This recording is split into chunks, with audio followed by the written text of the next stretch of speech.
នេះគឺរឿងខ្ញុំទុំធំដូចភ្នំចង់ស្រែកទ្រហយំ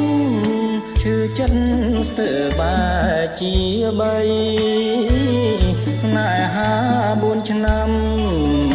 ត្រូវបែកបាំងត្រឹមមួយថ្ងៃព្រំលិខិតកំណាចអប្រិយផ្ដាច់ញញស័យគ្រួសារអូនភ្លេចនាងចាំងផ្លាស់យកនាងថ្មីភ្លេចទាំងកូនប្រុសស្រីហើយរុំកំព្រាឯកាចាក់ចោលត្រនំលោតរងជួមជុំនឹងគ្នាឬមួយជាកម្មវេរីយើងប្រត់គ្នាហើយណាសែននឹកសែនស្ដាយឃ្លាតកាយក្លិនស្រីខាងនៅថ្មីថ្មី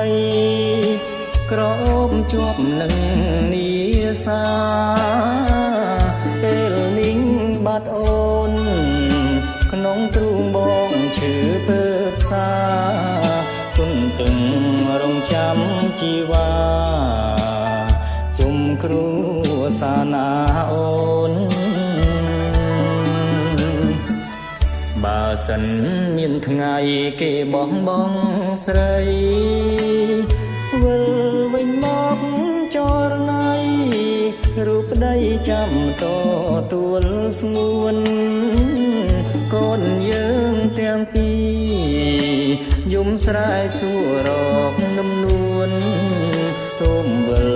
វិញមកណាអូនកូននឹងបងចាំស្រី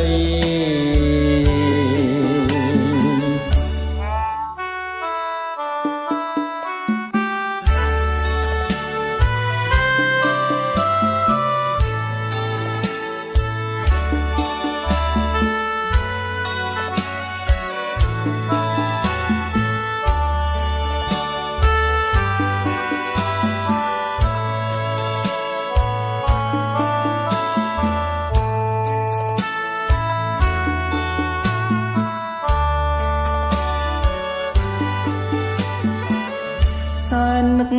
សែនស្ដាយឃ្លានកាយក្លិនស្រីហាងនៅថ្មីថ្មីក្រអូបជាប់នឹងនីសាពេលនេះបាត់អូនក្នុងទ្រូងឈឺចាប់ពើផ្សាទុនទឹង